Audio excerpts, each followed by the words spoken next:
El patinaje artístico es elegante, perfecto y exigente, pero detrás de cada salto hay años de hielo, dinero y presión. En México, el talento existe, pero sostenerlo implica mucho más que entrenar. Entrenadores, competencias, viajes. Un proceso que exige constancia, recursos y decisiones que se acumulan con el tiempo. Porque aquí no basta con ejecutar, se construye un programa. Música, coreografía y estrategia pensadas para competir al más alto nivel. Y luego está lo mental, un deporte donde todo se ve. Un error cambia todo. Humberto Contreras lo ha vivido en el más alto nivel. 4 veces campeón nacional, representante de México en mundiales. Y hoy, coach de alto rendimiento y narrador en Claro Sports. Explicando desde dentro lo que implica sostenerse en este deporte. Una conversación para entender qué hay detrás de la perfección.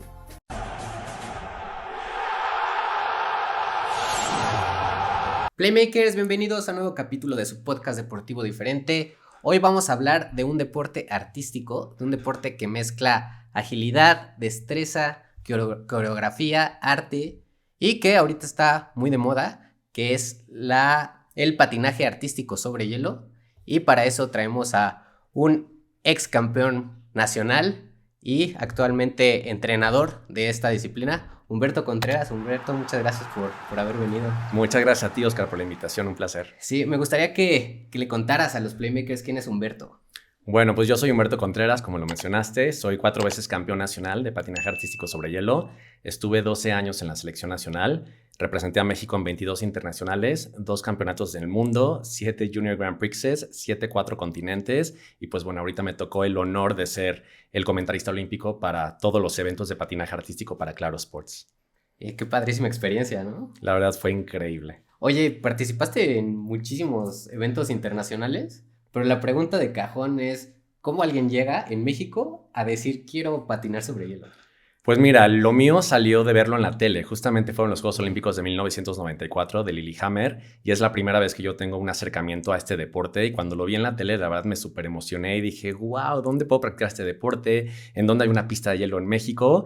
Y realmente así fue como salió. Era un deporte muy nuevo porque te estoy hablando que eran 30 años atrás, pero a raíz de ese primer acercamiento en la tele a Juegos Olímpicos fue que yo dije, pues existe este deporte, ¿dónde está? Lo quiero practicar y así fue como empezó.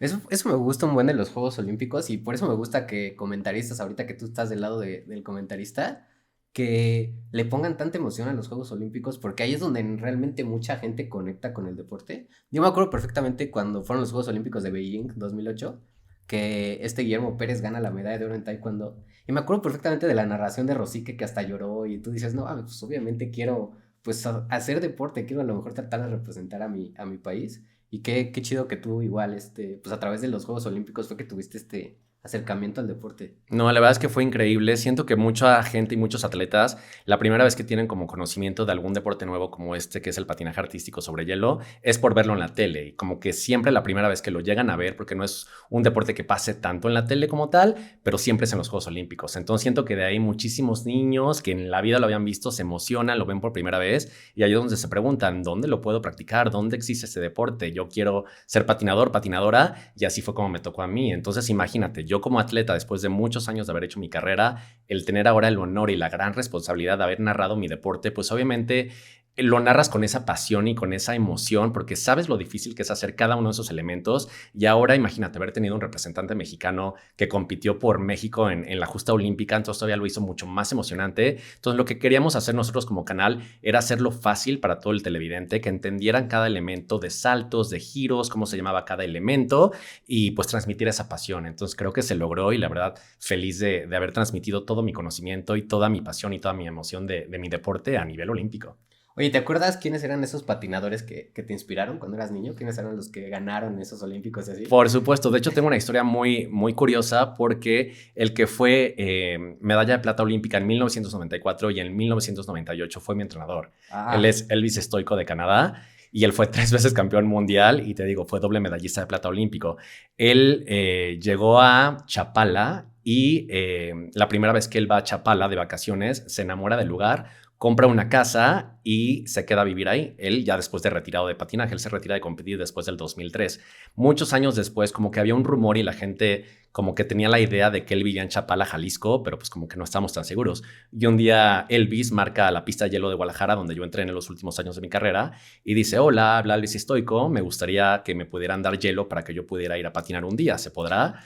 Entonces yo digo, ¿cómo que Elvis Stoico habló a la pista de hielo de Guadalajara pidiendo hielo? Eso es algo que ni le crees a la gente, ¿no? Jamás, O sea, es como jamás. si dijeran, oye, habla Messi, tienen por ahí, Literal, una así canchita. fue. Es lo que le digo a la gente. Es como si hablara Pelé a decir que quiere un espacio Echar para una poder reta. practicar, ya sabes. Sí. Entonces, cuando pasa este suceso, yo dije, ¿qué? O sea, yo crecí viéndolo en la tele. O sea, yo era así su fan número uno. Dije, ¿cómo es posible que va a venir a nuestra pista a patinar?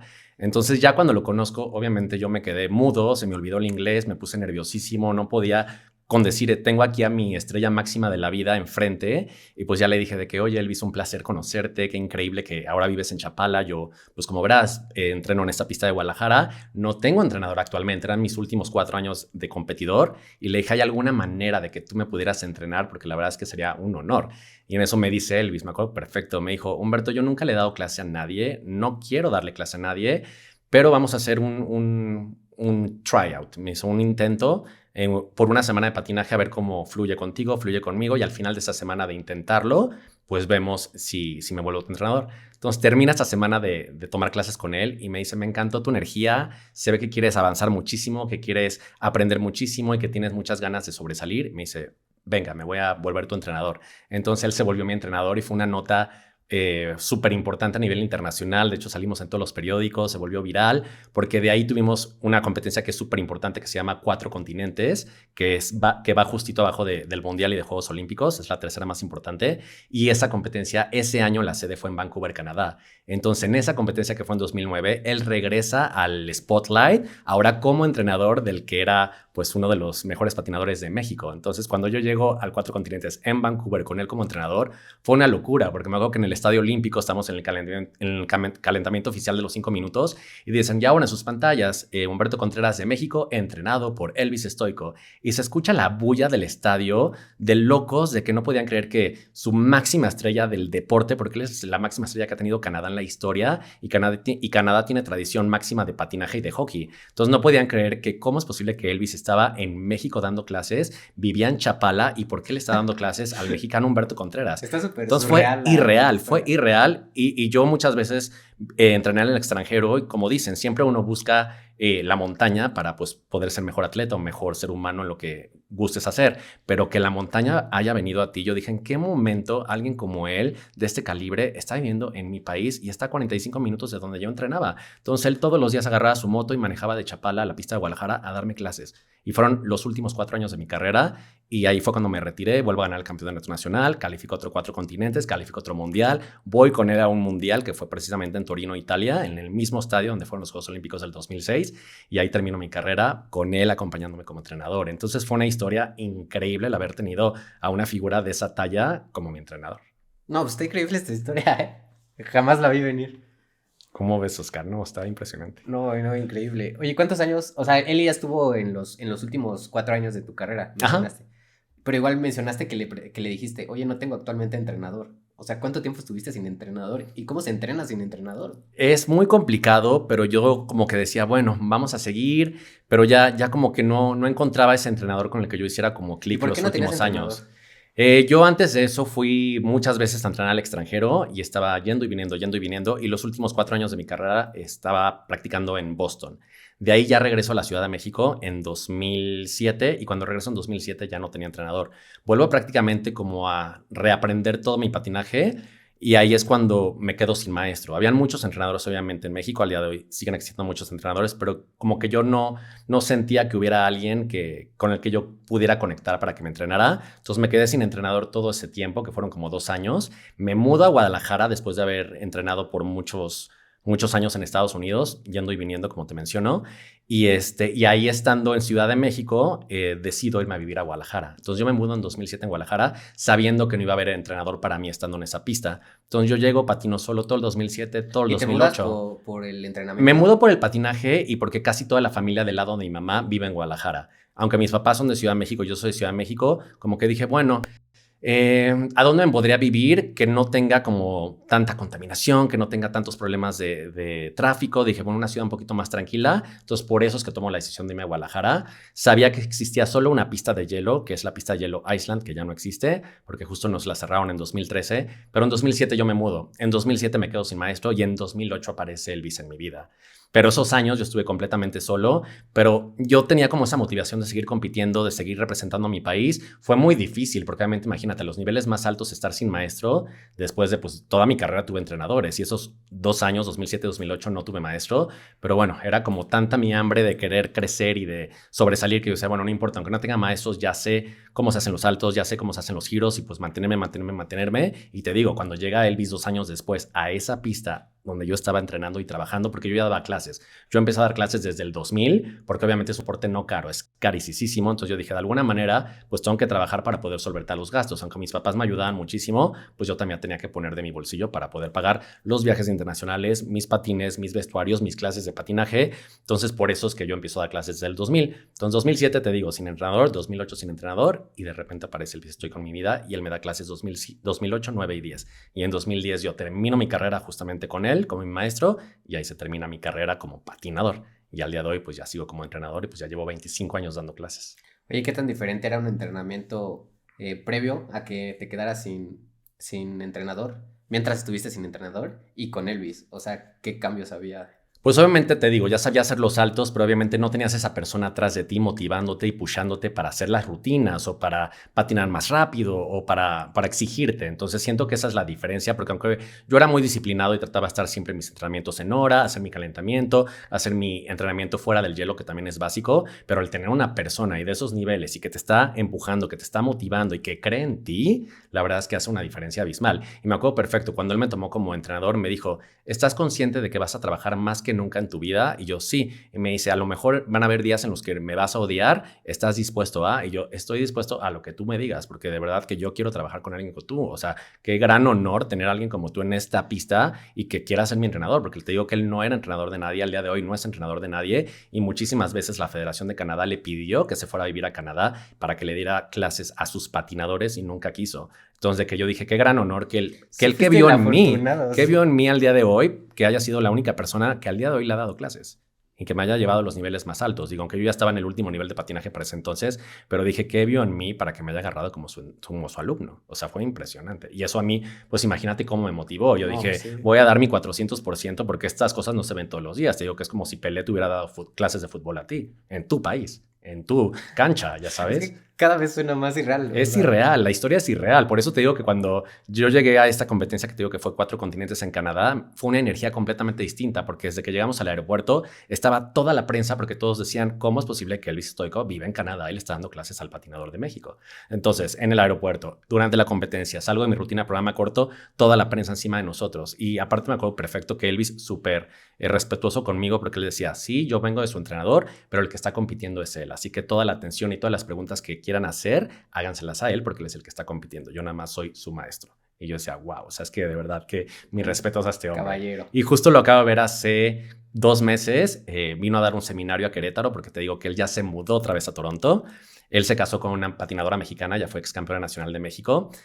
A raíz de que él me entrenó, tuvimos una competencia nacional en Monterrey. En esa competencia nacional en la que él me acompañó, conoció a la que es su actual esposa, ya llevan 10 años casados.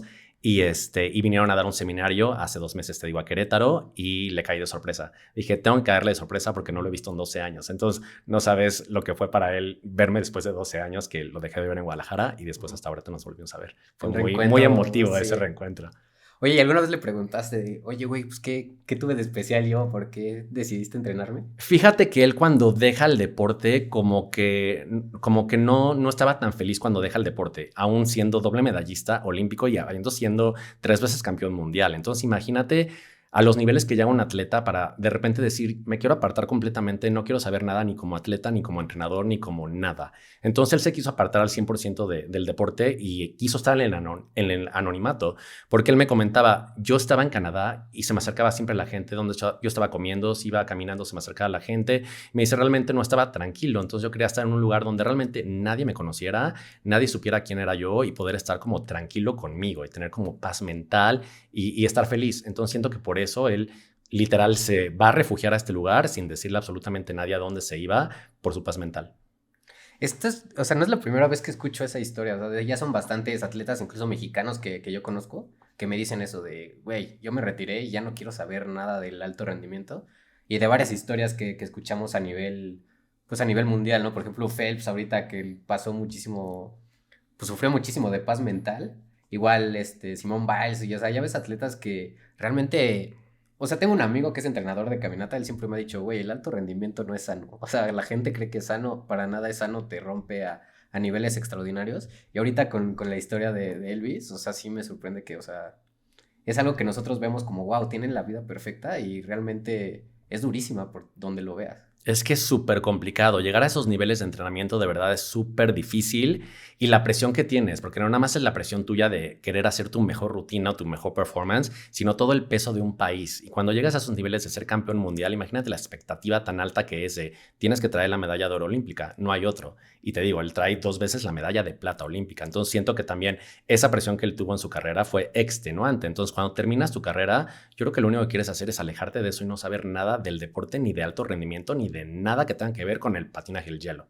Como ahorita justo en los Juegos Olímpicos, el estadounidense que pues en su Ilia rutina, Malinin, justo. o sea, falló y se puso a llorar, se destruyó, porque era el favorito, ¿no? Era el grande favorito y por mucho, o sea, no había ni punto de comparación entre él y el que estaba abajo de él, o sea, por 50 puntos de diferencia en toda la temporada le estuvo ganando y realmente ya estaba cantado que iba a ganar primer lugar. Entonces, imagínate la presión que él tenía siendo tan joven, 21 años nada más, y el saber que sí o sí vas a ganar el oro olímpico. Entonces, cuando llega ese momento de tener que, pues, ganártelo, pues imagínate lo que él sintió a sus 21 años y no pudo con la presión. Y él lo dice en las entrevistas que tuvo, de que realmente lo que me ganó fue la mente.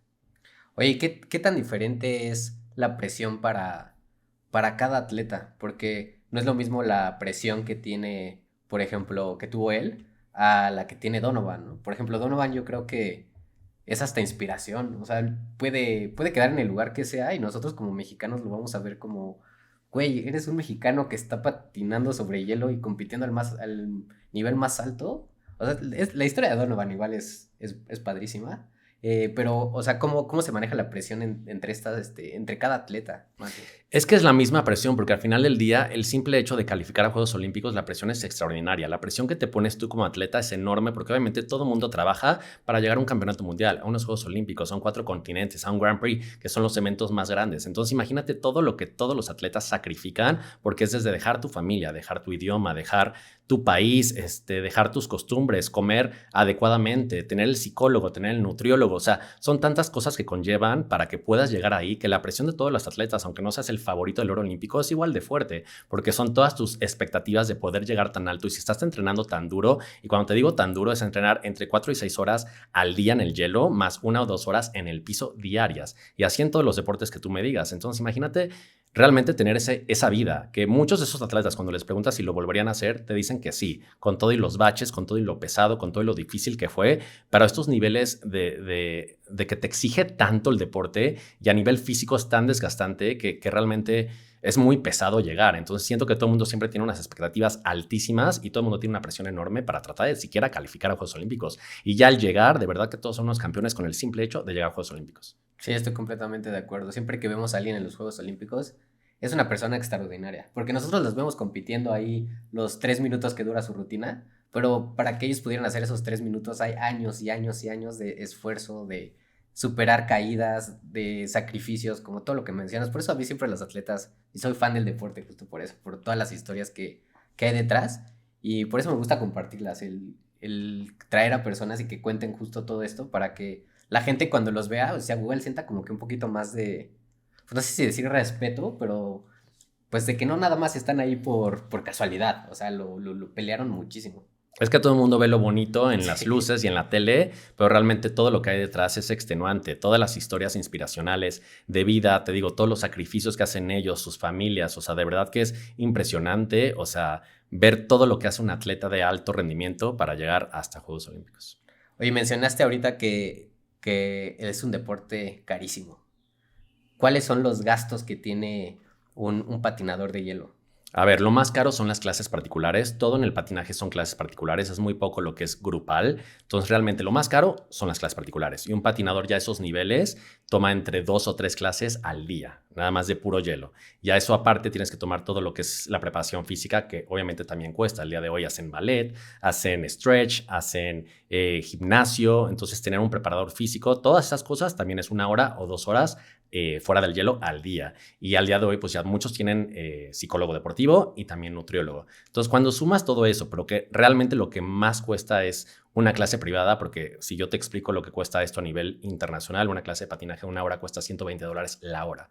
Y si te estoy hablando de que toman 3 al día, más aparte las otras clases de piso, pues realmente pues no hay cartera que aguante ese precio. Si lo ves, ahorita pasó muy sonado, Alisa Liu, que es la campeona olímpica, le preguntan a su papá, ¿cuánto dinero invertiste en la carrera de tu hija, que ahorita es campeona olímpica? Dijo, $1 millón. Y se me hace poco, a lo mejor $2 millones. Y eso es lo que realmente cuesta llevar a un atleta élite a lo más alto. No, pues sí se ocupan patrocinadores para eso. 100%. Y gracias a Dios ahorita Donovan, desde el 2022, que fueron sus primeros Juegos Olímpicos, a raíz de su excelente resultado, se le abrieron muchísimo las puertas y ahorita ya tiene muchísimos patrocinios, ya tiene apoyo de la CONADE, del Comité Olímpico Mexicano, de la Federación de Patinaje, que obviamente eso ayuda para que obviamente él pueda pues entrenar, o sea, dedicarse nada más a entrenar y no preocuparse de dónde sacar los fondos para poder pagar su patinaje. Y por ejemplo, cuando tú competías, mencionabas que igual dabas clases particulares para solventar esos gastos, pero igual el apoyo de los papás, ¿no? Sí, 100%. Mis papás fueron mis patrocinadores al 100%. Sí tuve apoyo. En algún momento el gobierno de la Ciudad de México me patrocinó y la Federación Mexicana de Patinaje pagaba lo que era la mitad de mi vuelo y la Federación Internacional, que se llama ISU, paga el hospedaje y la comida de todas las competencias internacionales que yo hice. Pero de todas maneras, aunque estés hablando de la mitad de un avión, pues ahora la mitad de un avión a Corea, la mitad del avión a China, la mitad del avión a Rusia. O sea, no eran vuelos baratos. Entonces, obviamente, pues es un gasto son fuerte. Varios al año, ¿no? Y son varios. O sea, en la temporada eran como entre 8 y 10 competencias al año. Entonces, imagínate, y estuve en la selección nacional 12 años. Entonces, desde los 14 años, pues yo tuve que de alguna manera, o sea, entre mis papás y ver cómo conseguía los fondos para poder pues pagar todos estos gastos de competencias fuera de México. Y de todas las competencias en las que estuviste, ¿cuáles fueron las más impresionantes? O sea, las que más recuerdas. Pues yo creo que la primera vez que califico al Mundial de Patinaje, nuestro mundial es anual. La verdad fue impresionante porque es algo por lo que yo creo que todos los atletas trabajamos y luchamos por algún día ir a un mundial o a Juegos Olímpicos, que es lo más alto que existe. Y pues obviamente yo trabajé absolutamente toda mi carrera y toda mi vida para algún día estar parado ahí.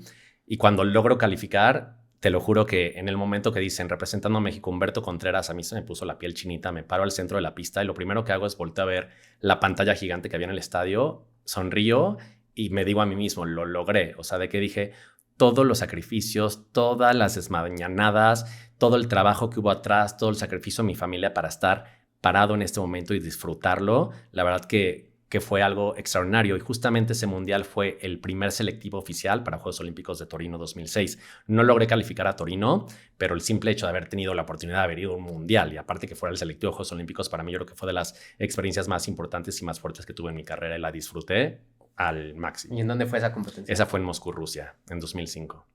Oye, sí viajaste por todo el mundo, ¿no? Sí, tuve la fortuna de viajar por todo el mundo, gracias a Dios. Oye, ¿quién es la potencia histórica del patinaje artístico? Bueno, al día de hoy sigue siendo Rusia, pero bueno, lamentablemente ahorita están castigados. Tuvieron que competir ahorita bajo la bandera de atletas individuales, pero bueno, esperemos que ya en un futuro eso pueda cambiar para que puedan competir. Pero sí, Rusia, obviamente Japón, Estados Unidos, Canadá, Corea del Sur también ha subido muchísimo su nivel de patinaje y yo creo que esos 5 o 6 países son los que están ahorita en la élite. Oye, ¿te retiras entonces en 2010? Justamente, en 2010, después de mi segundo mundial, porque después de 2005, que fue mi primer mundial, pasan 5 años para que vuelva a calificar, porque realmente calificar un mundial es dificilísimo. De hecho, al día de hoy es más difícil calificar un campeonato mundial que a los Juegos Olímpicos, para que me entiendas. Entonces pasaron 5 años en los que yo intenté tratar de calificar, no lo logré, y hasta el 2010 vuelvo a calificar, y fue justo gracias a que tuvo a Elvis Stoico como entrenador. Yo creo que si no hubiera tenido a Elvis o no hubiera conseguido entrenador, no creo que hubiera logrado esa segunda clasificación a este mundial. Y te digo, también fue muy especial porque yo sabía que era mi último mi última competencia, no era más mi último mundial, fue mi última competencia, mi último mundial, fue el segundo de 2 que tuve, logro calificar, logro ir con él y con eso cierro mi carrera. Oye, ¿cómo llegas a una competencia sabiendo que ya es la última? ¿Qué sientes? ¿Sientes emoción, tristeza, nostalgia? ¿Qué pasa Fueron por tu muchos cabeza? sentimientos encontrados, porque imagínate, después de haber estado patinando toda tu vida, haber estado en la selección nacional tantos años, haber hecho tantas competencias, el saber que ya es la última, obviamente yo no lo publiqué hasta un año después, yo no quise anunciarlo ni decirle a nadie, pero yo sabía que era la última y Elvis sabía, y de hecho hasta él me dijo, Humberto, ¿estás seguro que quieres que esta sea tu última? Me dice, no, ¿te gustaría quedarte un ciclo olímpico más que son 4 años? Y le dije, la verdad es que no, Elvis, me siento muy satisfecho porque justo ese año vuelvo a ganar también el Campeonato Nacional de México en el nivel más alto, porque yo lo vuelvo a ganar en 2005 y 2006, 7, 8, 9 pierdo, o sea, quedo en segundo, tercer lugar y hasta el 2010 vuelvo a recuperar mi campeonato nacional. Entonces te digo, pasaron 5 años para que yo volviera a ganar el título nacional porque lo gané 4 veces y en esos 5 años pues pasaron muchísimas cosas, o sea, desde lesiones, desde que obviamente como atleta pasas cosas durísimas, poder mantener la motivación. Entonces, el que yo haya vuelto a ganar mi cuarto y último título nacional, vuelvo a calificar al 4 continentes que ese año fue en Corea del Sur y vuelvo a calificar a mi último mundial, dije, creo que ese es el momento clave de cerrar, porque me quiero retirar en la nota más alta de mi carrera, porque yo dije, no sé si el siguiente año algo pase, no sé si me lesione, no sé si algo de salud pudiera ocurrirme, o sea, la verdad, no tenemos nadie en la vida comprada, entonces creo que era el momento como perfecto para mí para retirarme, ya tenía 26 años, y la verdad, yo no estaba seguro si quería patinar 4 años más, porque realmente sacrificar tu vida entera por 4 años más. Y dije, me siento más que satisfecho, estoy feliz con todo lo que logré lo más alto, me faltaron Juegos Olímpicos, pero no sentía que me fuera triste porque no tuve eso en mi carrera, porque tuve todo lo demás. Entonces, gracias a Dios, sentí que fue una carrera completamente satisfactoria a nivel patinaje y sentí que era el momento de colgar ahora sí los patines. Se lo anuncié a Elvis y me dijo, perfecto, si esa es tu decisión, yo te apoyo. Y sabía que fue la última. Me acuerdo perfecto cuando estoy dando mi caravana de final de la rutina en Torino, Italia, en ese estadio olímpico que te digo que fue el estadio de los Juegos Olímpicos del 2006. O sea, volteé a ver a la gente, el estadio, las banderas de México. Tuve la fortuna de tener a mi hermana en las tribunas. Y ya cuando me despido, en mi mente digo, wow, gracias, porque pues ya es la última después de años de haber estado compitiendo y me fui muy feliz y muy satisfecho de todo lo que logré y tener a mi hermana ahí fue todavía más especial. Pero fue difícil tomar la decisión. Oye, pero qué buena manera de retirarte, ¿no? Tuviste la fortuna de tú dejar el deporte y no que el deporte te dejara a ti, que es lo que luego le pasa a muchísimos atletas y creo que es la peor manera de dejar el deporte. Sí, así pasa muchas veces, que lo dejan o lesionándose o con algún problema que les pasó en el camino. Entonces siento que en el momento que yo tomé esa decisión fue lo mejor, porque como te mencionaba, nunca sabemos qué puede pasar después. Entonces dije, creo que ya estoy feliz y satisfecho con lo que logré y dije, creo que ya es momento de ya pasar a la siguiente página. Ya es cuando ya me decido convertir en entrenador al 100%, que tengo que ya lo hacía desde antes para poder pagar mi patinaje, pero ahí ya lo tomo al 100%. Oye, cuando eres ya entrenador, ¿qué es lo que tú buscas en una persona, en un niño que llega a patinar? ¿Qué es lo que tú, como lo que tratas de ver para ver si realmente tienen potencial o no? ¿O realmente es nada más recreativo? Te digo una cosa, al día de hoy realmente lo que busco es que sean felices, porque siento que de repente muchos atletas lo hacen con la idea de llegar a ser campeones mundiales o campeones olímpicos, o nada más tienen en su cabeza llegar algún día a un internacional, y cuando se retiran o lo dejan por alguna lesión o lo que sea, siento que salen muy afectados en su mente y en su corazón. Entonces, al día de hoy, después de tener tantos atletas, después de dar clases por 25 años, como lo menciono, creo que lo que busco en mis atletas es que el poco o el mucho tiempo que lo practiquen, cuando se vayan, que se vayan con una sonrisa. Oye, qué gran respuesta. Eso no lo había pensado nunca se me hubiese ocurrido. Porque yo creo que para cualquier entrenador, incluso igual es de, ay, pues yo entrené a este cuate que fue a unos Juegos Olímpicos o que ganó el campeonato nacional, pero pues sí, a final de cuentas lo que importa es que pues el chavo sea feliz, ¿no? Justamente, porque he tenido varios atletas en la selección nacional. Tuve a Priscila Lavés de la Ciudad de México. Ella compitió 2 veces en la Universidad Mundial Invernal, que es prácticamente igual que un mundial y unos Juegos Olímpicos, nada más que aparte de ser atleta tienes que llevar la universidad junto con tu deporte. Entonces ella califica a estas 2 justas de la Universidad Mundial Invernal. Yo voy con ella a esta última, que fue en Kazajistán, y fue un evento increíble porque para mí como entrenador dije, wow, haber llegado a un mundial con una alumna. Entonces por eso te digo, me siento muy satisfecho porque siento que lo logré yo como atleta y luego lo logré yo como entrenador, pero al día de hoy, como sé lo que conlleva, sé lo difícil que es, sé que no es para todos, quiero que el día que lo dejen, o sea, se vayan de verdad con paz en su corazón y amando el deporte, no teniendo como un momento amargo o como teniendo un odio hacia el deporte, que se vayan con una sonrisa. ¿Y qué tanto has visto que ha evolucionado el patinaje artístico desde que tú lo conociste hasta ahorita que sigues como entrenador? ¿Qué tanto ha crecido? Porque creo que con exponentes tan grandes como tú, como ahorita lo que es Donovan, yo creo que ahorita con Donovan seguro hubo un boom incluso más grande de personas que les interesó el patinaje artístico. ¿Qué tanto ha evolucionado desde tu experiencia? Pues a ver, creció muchísimo desde el 2022, que es la primera vez que Donovan clasifica a Juegos Olímpicos. Él califica a la final. A raíz de esa clasificación histórica, realmente se hace un boom en el deporte a nivel México y a nivel Latinoamérica. Porque era como, wow, tener un mexicano, wow, un patinador en patinaje varonil representando a México y a toda Latinoamérica. Entonces fue como un boom y mucha gente a raíz de él empezó a practicar el patinaje. Muchos niños, muchas niñas empezaron a agarrarle el gusto y al querer saber dónde podían practicar este deporte. Pero se ha crecido enormemente a raíz te digo, del boom de Donovan, pero ha crecido mucho técnicamente hablando, porque antes los triples era como lo más difícil. Ahorita ya existen los saltos cuádruples y muy seguramente los saltos quíntuples. Entonces imagínate ver saltos de 5 vueltas en el aire que nunca se ha visto. Este chico Ilia Malinin en una de sus entrevistas menciona que él ya los está practicando y que de hecho ya los logró aterrizar en casa, pero que no ha dejado que nadie los grabe para que lo guarde como sorpresa. Pero imagínate hasta dónde ha llegado el deporte, cuando realmente hacer saltos dobles era muy difícil en los 70s y luego los triples en los 90s y luego los quads y ahora un salto de 5 vueltas. O sea, hasta dónde realmente puede llegar el deporte. De hecho, en la lista y en la escala de valores todavía no están escritos los quíntuples, porque pues como nadie los ha logrado desarrollar, pues no existen, pero ya todos los saltos cuádruples ya existen en papel en la lista de valores de patinaje de la Unión Internacional de Patinaje para calificar, para calificar en los programas de los competidores. Oye, si llega este cuate y se avienta el quíntuple en un mundial, ¿cómo lo califican? De no, pues denle. Es que como no Sí. existe, no tendría valor. Entonces, primeramente tendría que aparecer en la lista de valores para que él lo intente y diga, bueno, valió mi intento y pues vale tantos puntos. Pero al día de hoy siento lo que pasaría es, ok, pues si ya lo puede ejecutar, pues el siguiente año lo vamos a tener que agregar a la lista de valores porque pues ya alguien en el mundo lo puede hacer. Y este chico, Ilia Malinin, ha roto absolutamente todos los récords porque ha hecho todo lo que todos pensamos que era humanamente imposible de lograr.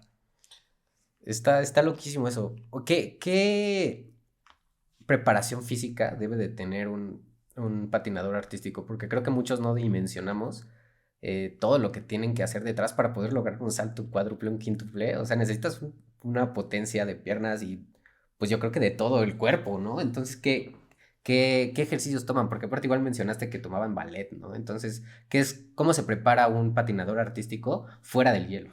Hay infinidad de ejercicios que practicamos fuera del hielo, pero sin lugar a dudas, las piernas, los brazos, el abdomen es lo que tienes que tener súper fuerte para justamente desarrollar estos saltos que son tan explosivos y tan difíciles. Entonces, todos los saltos que nosotros hacemos en el hielo también los practicamos en el piso. Existe un aparatito que se llama Cuando spinner. dices piso, ¿es con patines normales? ¿O No, en el piso literal con tenis puestos. Okay. Es el trabajo físico fuera del hielo, le decimos piso.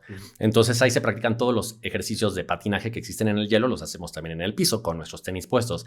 Y existe un aparatito que se llama spinner, que es una tablita de madera en la que tú te subes con tus tenis puestos y ahí puedes girar y puedes hacer todos los elementos que existen de giros. Entonces en el piso puedes practicar todos los giros en esa tablita que te digo y todos los saltos como tal con tus tenis puestos los puedes practicar. Entonces de repeticiones y repeticiones estar haciendo el mismo salto millones de veces. Y también tenemos un aparato que se llama arnés. Tenemos un arnés que está dentro del hielo en el cual nosotros como entrenadores cargamos al atleta y simulamos como si él estuviera haciendo el impulso del salto, pero al nosotros agarrarlos de ese arnés no permitimos que ellos tengan una caída. Entonces a ellos les da esa seguridad de poder ejecutar esos saltos nuevos tan difíciles con la seguridad de que no se van a caer y no se van a lastimar. Y ese mismo arnés lo tenemos en el gimnasio, en el área de piso. Entonces todos estos saltos también los practicamos en el piso con ese mismo arnés. Entonces todo el tiempo estás practicando tanto lo mismo que haces en el hielo, en el piso, como son los saltos, los giros y aparte cardio, porque tenemos la caminadora, tenemos la escaladora, tenemos la bicicleta. Entonces todo eso junto diario, porque obviamente al día de hoy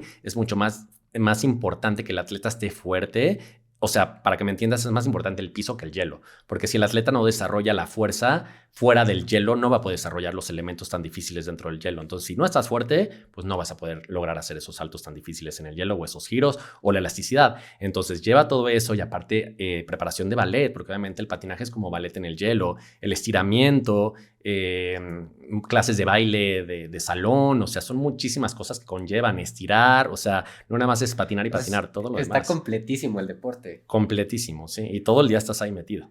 Está increíble lo de igual baile de salón. Sí, está claro, cool, ¿eh? claro, para desarrollar Sí. pues diferentes formas de bailar, que no nada más sea un estilo o una forma de bailar.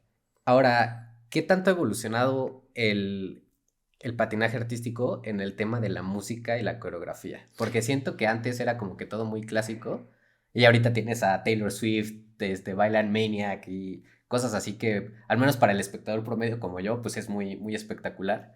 Pero, ¿qué tanto ha evolucionado en ese tipo? Es que siempre ha sido un deporte muy clásico, con Ajá. canciones muy, por así decirte, Carmen o El Lago de los Cisnes, siempre enfocado como a lo más clásico o al ballet ruso. Y a raíz de, si mal no recuerdo, en 2018, la Unión Internacional de Patinaje hace el cambio de las músicas, permitiendo que ya se pudieran usar canciones cantadas. Antes nada más era música instrumental la que se podía utilizar. Entonces la mayoría de los atletas los veías utilizando músicas, casi siempre era de soundtracks de películas, lo que utilizaban, o músicas muy clásicas, pero ahora realmente la apertura es enorme. Entonces al poder ya seleccionar música que tiene voz, pues realmente los patinadores pueden utilizar lo que sea y muchos patinadores optan por utilizar lo que está de moda o el cantante que está de moda. Entonces por eso ya lo ves más variado y por eso ha evolucionado tanto, porque obviamente al tener pues esa apertura, pues imagínate el límite de poder patinar lo que quieras o sea, no hay límite. He visto varias de Michael Jackson. Sí, Michael Jackson es Sí. un gran favorito, siempre es patinado y la gente le encanta. ¿Y qué tanto debe de ir la canción con la rutina? O sea, más bien, ¿qué va primero cuando tú vas a diseñar tu rutina para un mundial o para una competencia importante que tiene todo este tipo de música? ¿Qué preparas primero, la rutina o la música? Porque debe de haber como claramente relación entre una y otra. A ver, es todo un proceso porque tú, tu entrenador y tu coreógrafo, casi siempre a estos niveles tienes una persona que solo se dedica a hacer la parte coreográfica de tu Oye, rutina. ¿y este coreógrafo es, no sé, el coreógrafo de Bad Bunny o de Michael Jackson, o sea, de un artista, o tiene que ser un coreógrafo No, tiene que ser específico? un coreógrafo que realmente que se dedica a patinaje artístico y que patine y que te ponga una rutina dentro del hielo, porque no es lo mismo bailar fuera del hielo en tenis o en zapatos que hacerlo en el hielo. O sea, no puedes ir aquí a un salón de baile de, oye, coreógrafo, ponme mi rutina Lo que de... puede hacer una persona que se dedica a eso es sí darte clases en el piso para la expresión artística y para el baile. Obviamente todo eso ayuda y suma y sí lo toman muchos de los patinadores, pero realmente para ponerte una rutina no, porque esa persona tiene que estar en el hielo junto contigo y él te va a decir vas a hacerle así y así y él hace los movimientos. Entonces realmente es copiar lo que hace él, pero un bailarín que no sabe patinar obviamente no podría ponerse unos patines y hacer eso en el hielo. Por eso es que tiene que ser un coreógrafo que patine y al día de hoy existen muchísimos coreógrafos y hay unos muy renombrados. De hecho ahorita estuvo este coreógrafo famosísimo francés que se llama Benoit Richard. Él es el coreógrafo de Donovan Carrillo y él fue el coreógrafo de prácticamente la mitad, si no es que hasta más, de todos los competidores de todos los Juegos Olímpicos de ahorita de Milano Cortina. Entonces él es ya súper famoso, tiene muchísimo renombre y ya todos los atletas de todo el mundo lo buscan para que justamente les ponga sus rutinas. Oye, ¿qué tan bueno y malo es que el mismo coreógrafo le ponga la coreografía a prácticamente todos? Pues siento que cuando ya eres coreógrafo realmente, híjole, que el cielo es el límite y tienes tantas ideas como coreógrafo y eres una persona tan creativa que aún poniéndolas a tantas personas pensarías que a lo mejor van a ser muy similares o la música va a ser similar y no. O sea, con este Benoit yo vi todas las rutinas que hizo, eran completamente distintas una de la otra, ninguna se parecía ni el estilo. O sea, es un genio. Es un genio. Era impresionante porque aparte lo veías sentado en las Olimpiadas, primero con la chamarra de México, pero luego con la chamarra de Estados Unidos, pero luego con la chamarra del de Canadá, la chamarra de la chica de Rumania, o sea, de todos los países, porque ahora este coreógrafo está en todo el mundo. Fue impresionante. Entonces, una vez que ya escogí, más bien, ¿va primero la música o...? Primero seleccionas la música con tu coentrenador y con tu coreógrafo. Ya una vez que los tres dicen, ok, me parece que está bien, creo que puede funcionar, lo escribes en papel, porque en el papel tienes que poner aquí va este salto, aquí va este giro, porque obviamente como atleta tienes que poner los elementos que te cuesten más trabajo al principio de la rutina, porque no es lo mismo hacer un salto dificilísimo en medio o al final que hacerlo al principio, porque al principio estás con las piernas un poquito más relajadas, más, no estás tan cansado, a ponerlo ponerlo a la mitad o al final. Entonces tienes que planearla estratégicamente a lo que sabes que te funciona a ti y a lo que es más difícil para que inicies con eso. Y ya de ahí que la tienes dibujada en papel, ya la va armando tu coreógrafo. Obviamente él pone ya las ideas de brazos y de pasos y de todo eso y te va preguntando, a ver, si pongo este brazo o este giro, lo que sea, te va a interrumpir en el salto difícil que tienes o si está bien como te lo puse o lo modificamos para que te sientas cómodo para el siguiente salto, porque tampoco puedes hacer un mega baile y de repente tienes un salto dificilísimo, porque también tienes que ir enfocado al elemento. Entonces sí va acorde a la música, pero también es una estrategia para que esté colocado todo a lo que tú puedes hacer, a tus habilidades. ¿Y hay elementos que son obligatorios o todo Sí, es...? existen dos programas. Uno es programa corto, que es el programa técnico, en el que son elementos obligatorios y todos los patinadores tienen que hacer los mismos. Y luego existe el programa largo, que es ya libre, un programa libre, en el que los patinadores hacen ya los elementos que les salen mejor a cada uno de ellos. ¿Y qué va primero y más bien cómo funciona una competencia? Por ejemplo, ahorita que fueron los Juegos Olímpicos de Milano, ¿cómo funciona? ¿Primero llegan y todos hacen la rutina clásica y los mejores pasan a la libre o cómo es? Ahorita eran 29 competidores en el patinaje individual y de esos 29 que hacen el programa corto, que es la primera faceta, solo clasifican 24 a la gran final. ¿Ok? Entonces se van de ahí 5 patinadores que no logran calificar a la final y ya en la final pues ya patinan esos 24 que son los mejores 24 del mundo. Todos hacen el programa largo y se combina los puntos del programa corto con los puntos del programa largo para darte el total. Entonces sí, o sea, vienes trayendo lo que competiste en el programa corto, todavía te sigue contando. Exactamente, ayuda mucho el tener un buen programa largo porque obviamente ahí te puedes subir, pero pues obviamente ayuda muchísimo el colocarte en una buena posición en el programa corto, que es el primer programa que tienes, y si tienes después un programa largo en el que todavía te subes más, pues obviamente tu posición va a subir mucho más. Entonces es súper importante que te coloques en la corta y que te puedas subir en la larga. Y mencionabas ahorita, por ejemplo, de los saltos triples, cuádruples, que ya a lo mejor hay hasta un quíntuple. Igual vi, que no sé si es legal, pero que se echan como una mortal hacia atrás. ¿Cuál es el truco o el elemento o pirueta más difícil que existe actualmente en el patinaje? Es que, a ver, bien lo mencionas, esa pirueta que se llama, bueno, no es una pirueta, es un salto que se llama backflip, que es el famoso mortal hacia atrás.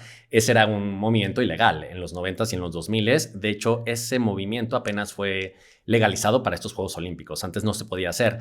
Ese elemento como tal tiene un valor de 3 puntos. Realmente tiene un valor base muy bajo comparado con lo que son los demás elementos, pero al ser un elemento tan espectacular, pues mucha gente piensa que el que lo hace es como wow, que Sí, vale muchísimo. se ve increíble. Porque es dificilísimo. A ver, muy poca gente realmente tendría como las agallas o el poco miedo de aventarse un mortal hacia atrás Sin en el el hielo. brincolín, a mí me da miedo. Exactamente, es algo dificilísimo Sí. y peligrosísimo, pero ya se puede hacer. Entonces, realmente, estos patinadores que tienen esa habilidad de poderse aventar el mortal hacia atrás, pues bienvenido, pero realmente en papel como tal no tiene un valor alto. Entonces, siento que los que lo pueden hacer es más como por el atractivo visual o porque la gente como audiencia se vuelve loca al ver el famoso mortal hacia atrás. Pero el elemento que más vale al día de hoy son los saltos cuádruples, como lo acabas de mencionar, y el que más tiene valor es uno que se llama Axel, que al día de hoy solo lo ha ejecutado este chico Ilya Malinin, que es el actual campeón mundial. No lo logró ejecutar en Juegos Olímpicos, pero es el salto que más vale al día de hoy en papel. ¿Y cómo se califica una rutina? Bueno, son los elementos técnicos. Cada elemento técnico, que en este caso son los saltos y los giros, tienen un valor igual a secuencias. Una se llama secuencia de pasos y otra se llama secuencia coreográfica. Todos esos elementos tienen un valor, todo eso se suma y esa es la parte técnica. Y aparte viene otra parte que se llaman los componentes del programa y ahí se desarrolla tu patinaje, tu composición y tu presentación como patinador, que vendría siendo como la parte artística, por así decirlo. Entonces, sumando lo técnico con lo artístico, es como tienes el resultado total de cada uno de los programas. Oye, y la rutina dura 3 minutos, ¿no? La rutina corta tiene una duración de 2 minutos con 50 segundos y la rutina larga de 4 minutos más menos 10 segundos. Y tienes como una cantidad de elementos que tienes que hacer, por ejemplo, un máximo o un mínimo. No, pero existe un número y de ahí no te puedes pasar. O sea, en el programa corto son 3 saltos, 3 giros y una secuencia de pasos, entonces son 7 elementos en total y en la larga son 11 elementos. Sí, no, porque si no podrías empezar a hacer un buen y pues te puede ir Claro, sumando un punto. no. Justo los tienes que hacer los que se permite hacer. Sí, No más ni menos. Esa era una duda. Sí. Y bueno, para estos Juegos Olímpicos de Milán, estuviste como comentarista para Claro Sports, México y América Latina. ¿Qué tal fue esa experiencia? Una experiencia que yo espero tener alguna vez en mi vida. Siempre quise ser comentarista ¿Qué tal estuvo el poder narrar unos Juegos Olímpicos de tu deporte que tanto practicaste, que tanto amaste, y sobre todo un atleta mexicano representándonos en lo más alto? No, fue la verdad increíble, fue un sueño hecho realidad. En 2014 ya lo había hecho para Canal 22, pero es la primera vez que me toca a mí ser el titular como tal del micrófono, junto con Rosy Covarrubias del canal de Claro Sports. Y la verdad fue una experiencia, Oscar, impresionante. Yo creo que la mejor de mi vida, sin lugar a dudas, porque el tener ese micrófono enfrente fue imponente, fue una gran responsabilidad, fue un gran honor, porque yo sabía lo que conllevaba el narrar absolutamente todas las pruebas de patinaje artístico y aparte el saber que teníamos a nuestro representante Donovan Carrillo en patinaje artístico. Entonces fue una doble emoción porque pues fue increíble, o sea, fue narrar mi deporte que tanto amo y que estoy tan apasionado, pero ahora sí que podérselo compartir a todo México y a todo Latinoamérica. Entonces realmente fue abismal, o sea, al día de hoy todavía no lo dimensiono lo grande que fue, porque realmente estoy hablando de que la transmisión llegó a más de 2 billones de personas a nivel México y Latinoamérica.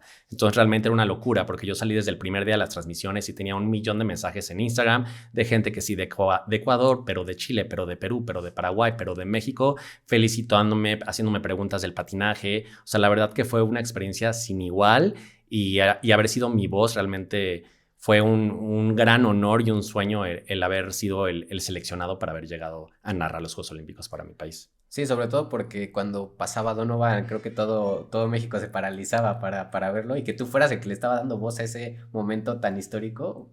Qué increíble, la verdad. Fue increíble. Justo Sí. en la mañana había Donovan y justamente me felicitó porque me dijo de que wow, que fuiste tú el seleccionado para narrar los Juegos Olímpicos. Me dice gracias, de verdad.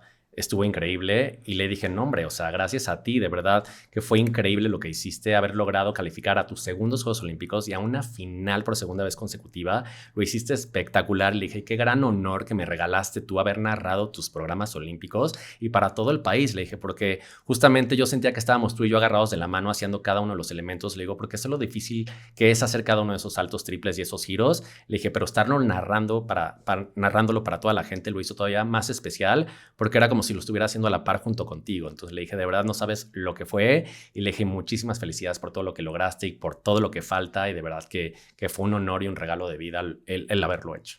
Y dile, qué bueno que te gustó porque cada vez que la veas en YouTube me vas a escuchar a mí narrándola. Exactamente. Sí.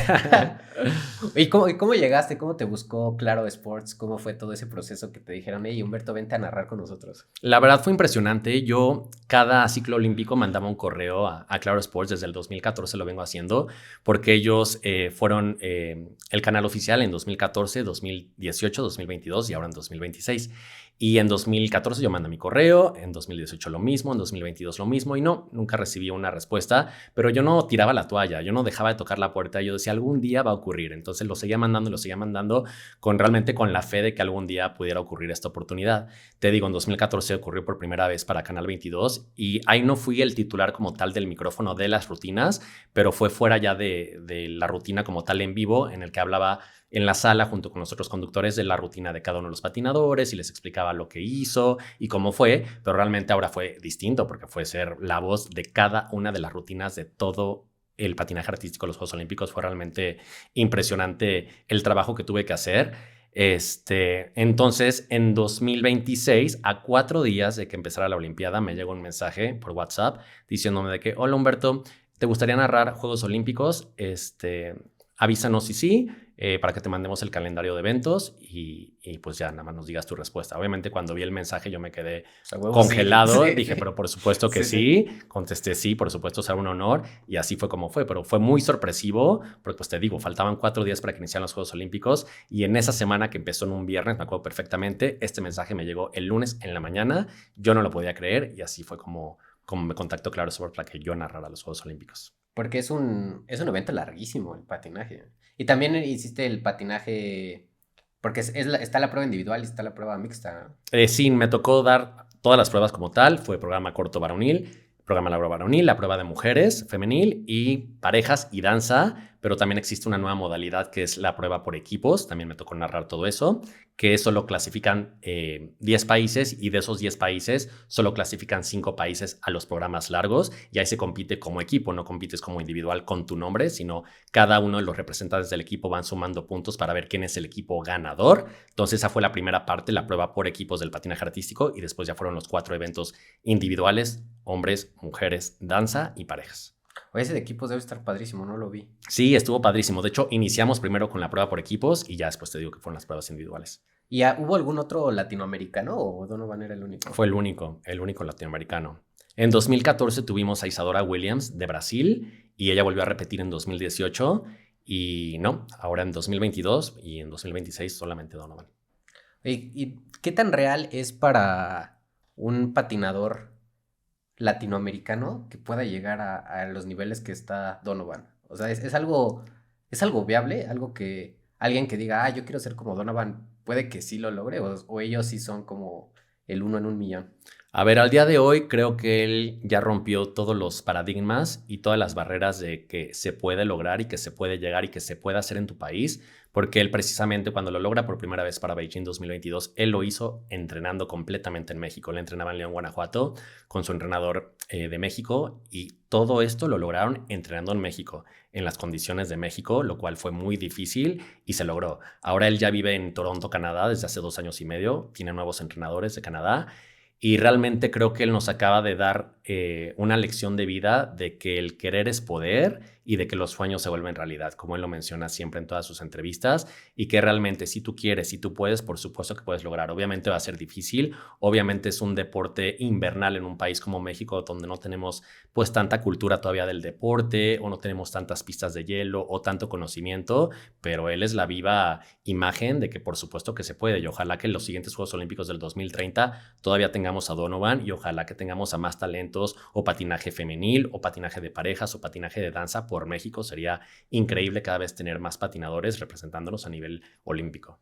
Ahorita que como entrenador te toca ir a los nacionales, ¿cómo estás viendo el nivel de los patinadores mexicanos? ¿Sí los ves como con oportunidad de poder llegar a niveles donde tú estuviste o incluso hasta Juegos Olímpicos? Realmente ahorita tenemos una gran gama de patinadores individuales, porque lamentablemente en México todavía no tenemos lo que es el patinaje de parejas y de danza. Tenemos una pareja de danza que representa a México, pero ellos viven y entrenan en Estados Unidos, pero realmente una escuela como tal de parejas o de parejas de danza no existe en México, solo tenemos patinaje individual, pero realmente tenemos muchísimos niños y niñas que vienen abajo, que están haciendo un extraordinario trabajo en los niveles de novicios y de junior, que son los que están abajo del último nivel de patinaje que se llama senior o avanzados 2, y creo que todos estos patinadores tan jóvenes prometen muchísimo, son patinadores con muchísimo talento y que realmente han tenido excelentes resultados a nivel nacional, y yo creo que es muy probable que en 4 años pudiéramos tener a otro representante en Juegos Olímpicos por México. Y hablando de Juegos Olímpicos, porque bien lo mencionas, o sea, México no tiene una cultura de Juegos Olímpicos de invierno, creo que Latinoamérica no la tiene en sí, pero mucho es igual por el clima, ¿no? O sea, no tenemos montañas para esquiar, etcétera, pero el hacer una pista de hielo, pues se puede hacer una pista de hielo en Mérida, se puede hacer una pista de hielo en lugares muy calurosos. ¿Qué es lo que le falta al patinaje artístico para que mucha gente, en vez de decir, no, no quiero hacer fútbol, no quiero hacer básquet, quiero hacer patinaje artístico? ¿Qué es lo que le está faltando mediáticamente al patinaje artístico para que mucha gente más, pues se decida por este deporte? Bueno, definitivamente que hubieran más pistas en toda la República, porque al día de hoy no hay pistas en todos los estados de México. Entonces, si hubiera una pista en cada estado, pues obviamente eso acercaría mucho más a toda la gente para que digan, bueno, si hay una pista en mi ciudad, pues puedo acercarme y practicarlo ahí. Pero lamentablemente no existen tantas pistas, no existen muchas pistas a nivel nacional, y las pistas que existen no todas son del tamaño oficial. Al día de hoy solo tenemos 4 que son del tamaño oficial u olímpico en todo México. Todas las demás son de tamaño semiprofesional o pequeñas, y obviamente mantener una pista de hielo conlleva mucho dinero. Entonces no nada más es que sobreviva una pista por el patinaje artístico, también tiene que tener hockey sobre hielo, sesión pública, fiestas infantiles, porque el puro mantenimiento de una pista como tal es carísimo. Entonces, como te mencionaba, es un deporte muy caro como tal, pero necesitas tener la instalación, y tener esa instalación también es muy caro. Entonces siento que realmente El día que tengamos pistas en toda la República, posiblemente el deporte obviamente va a crecer mucho más, pero sin lugar a dudas, pues necesitamos primero que existan esas pistas para que puedan existir más patinadores y más gente pues diga, puedo practicar este deporte, así como podrían practicar fútbol, que a lo mejor es más fácil encontrar una cancha en cualquier parte de tu ciudad, ¿no? Y de todas estas pistas, todas son, pues yo por ejemplo, todas las pistas que conozco son de centros comerciales, y eso que supongo que es pues capital privado. ¿Qué tanto apoyo reciben los atletas olímpicos de invierno o estos deportes invernales de parte de la CONADE o del Comité Olímpico? Porque supongo que pues es la menor parte comparado con los de verano, ¿no? Pues al día de hoy ya nuestros atletas olímpicos, o por lo menos los que fueron ahorita a Juegos Olímpicos, ya todos están teniendo dinero y patrocinios por parte de la CONADE y del Comité Olímpico Mexicano, lo cual es maravilloso porque te digo que es un deporte que es realmente muy, muy caro, pero pues obviamente tiene que venir también desde abajo, porque obviamente todos los patinadores que vienen abajo y que quieren destacar, pues obviamente necesitan ese dinero para eventualmente llegar a esos niveles. Y actualmente tú ahorita ¿dónde estás dando clases? Yo doy clases en la pista de hielo de Santa Fe, en la Ciudad de México. Entonces, todas las personas que quieran aprender a patinar, ahí me pueden buscar. Y pues yo feliz de ayudarlos y enseñarlos a patinar. Sí, y ya saben que lo importante para Humberto es que sean felices. Exactamente. Sí, no van a recibir mucho regaño ahí. Oye, Humberto, pues ha sido un capítulo muy padre, sobre todo porque es un deporte que creo que la mayoría de México nada más se acuerda que existe cada 4 años cuando ve a Donovan. Y pues el chiste de este proyecto es justo el darle visibilidad a muchos deportes que no tenemos muy en el radar. ¿Por qué es eso? Porque después de Juegos Olímpicos, digo, acaba de ser el Mundial, aparte igual, ¿no? Ahorita. Sí, la semana pasada. Pues son momentos como que de boom, y creo que eso le pasa mucho a muchos deportes olímpicos. Y pues el chiste es que le demos difusión a todo este tipo de deportes para que pues la gente se anime a practicarlos o por lo menos los conozca, ¿no? Exactamente. Sí, y pues bueno, para terminar el episodio siempre le pido al invitado que nos deje una moraleja, un pensamiento pues para los playmakers y todos los que están viendo este episodio. Pues yo quiero decirle a todos que realmente si nunca han practicado el patinaje, que se acerquen a la pista que tengan más cerca en su ciudad. Si no hay, seguro que algún día lo van a poder probar en alguna otra ciudad, pero que nunca dejen de luchar, que nunca dejen de soñar y que nunca dejen que nadie les diga que algo no se puede. Un gran pensamiento.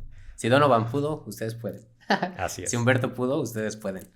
Pues Humberto, muchísimas gracias por haber venido. No, gracias a ti, Oscar, por la invitación. Y pues Playmakers, nos vemos en el siguiente capítulo. Acuérdense de darle like, suscribirse, compartirlo.